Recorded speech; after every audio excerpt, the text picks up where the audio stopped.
So here we have the Range Rover Sport on a 10 plate. I'm going to start off by showing you around the outside of the car, and then we'll hop in and run through some controls on the inside of it.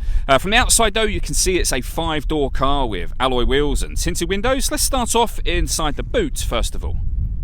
As we approach the back of the car, you can see we have the twin tailpipes and plenty of boot space as well. We do also have that 60/40 split folding rear seat should you wish to increase this space even further.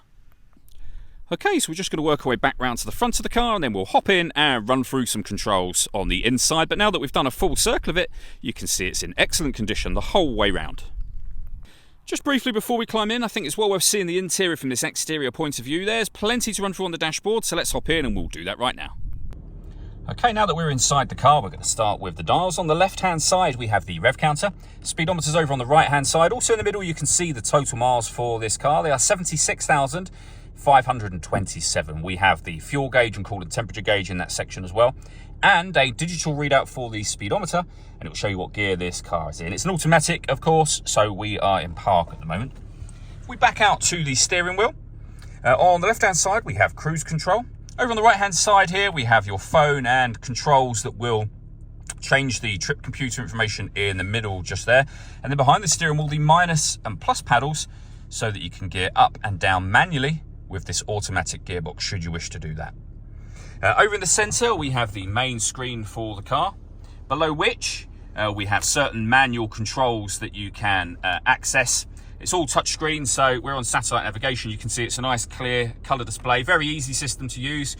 We can come back to the home screen where you can pair your phone, access your audio options and vehicle settings as well. Or, as I say, just press certain buttons here to access those menus directly. We have the main volume for the stereo. We can skip tracks when we're listening to our music and change our music settings from on here as well. Below that, we have the CD player first of all. A heated driver seat with 3 different heat settings, and the same for the passenger side. Traction control and hazard warning lights, parking sensors so you can turn those on and off as well. And then we have dual zone climate control. You can adjust the passenger temperature, the driver temperature. You can increase or decrease the fan speed from here.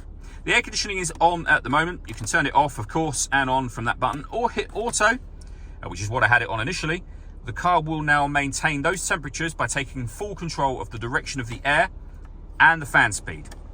You can override that, as I've just done, by doing anything manual. So you can adjust the fan speed or the direction of the air, and that will be overridden straight away. We've got a heated front screen here as well, and then the gear lever for the fully automatic gearbox. And lastly, electronic handbrake and all of the controls for your off-road and four-wheel drive capabilities with this car.